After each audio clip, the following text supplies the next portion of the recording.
Sorry I can't be with you today. I'm just back from one research trip in Peru and about to head off into the wilds of North Carolina on another one.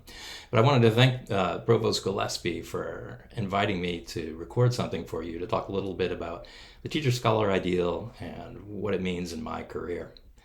So, how did I get to Wake Forest? Well, I came to Wake. I knew it by reputation. I was a grad student at Duke, and I had given a talk here, and I saw that it was a school with excellent scholarship. So, scientists and graduate students doing first-rate research, and also being excellent at mentoring undergraduates, and not only that, but having it valued. So I was doing a postdoc at the Smithsonian in Panama about a year later, and I saw the job come open at Wake Forest in biology, and I applied for it. And I can still remember getting an interview and being on my job interview and having Dean Paul Escott set expectations for me. So he asked me, do you see yourself as an authority figure? And of course, I was 30 at the time, and I said no, but I guess if I get this job, I would be one. And then the other thing that he said that was really interesting was he said that here we have a teacher scholar ideal, and you will be expected to be excellent at teaching and also excellent at scholarship. And I heard that from everyone, from my meeting with Provost Ed Wilson.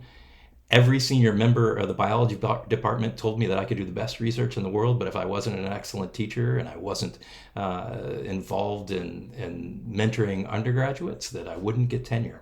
And the ethic of Wake Forest was so clear and consistent from the provost to the undergraduates I met with. It was a bit hard to believe. And now I'm in my 25th year here, maybe 26th. The teacher scholar ideal is what has given my career value. And what I think you'll find most everyone here at Wake Forest would say the same thing. The university's commitment to it is why bright teacher scholars make the university their home and why the vast number of them dedicate their entire career here.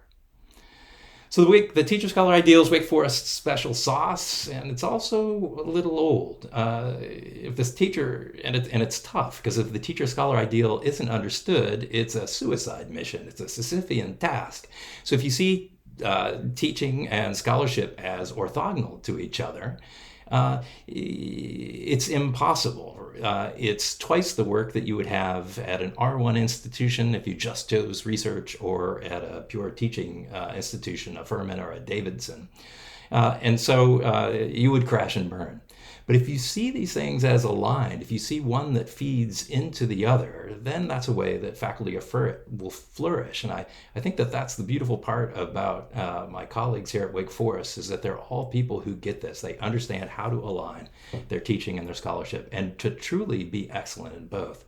So in my career, the two have fed off each other. And my teaching and mentoring have given me the ability to explore and create in ways that I never could at other universities. So when I think about the things that get external attention in my lab, they're things that were started with undergraduates. They were harebrained ideas or something we saw, or technologies that I didn't fully understand.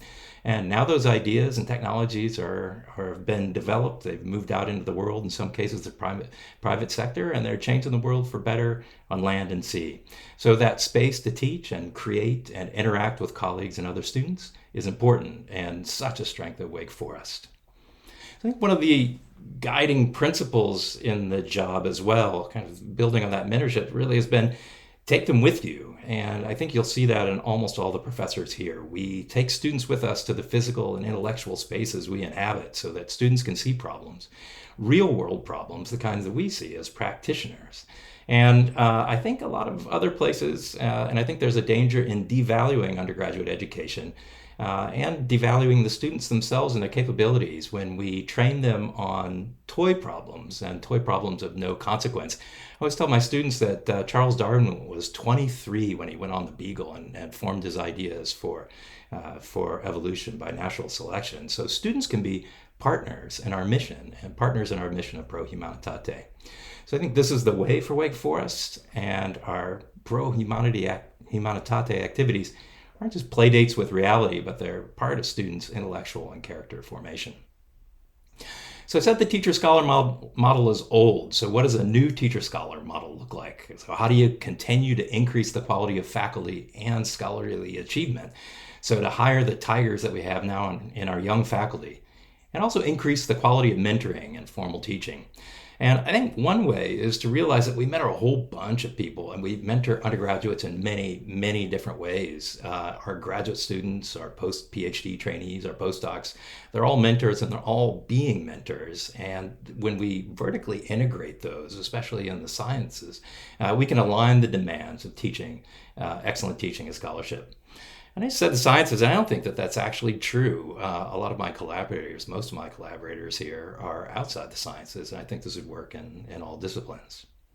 So to close, welcome to Wake Forest. It's a place that adds, I think you'll find that it adds a lot of value to the lives of the people that work here, the faculty and the students alike. And it's a place where learning and scholarly growth comes through the school motto of pro humanitate. It's not just something that people say to get people in the door to sound good. It's the way that we work through our careers. So thank you.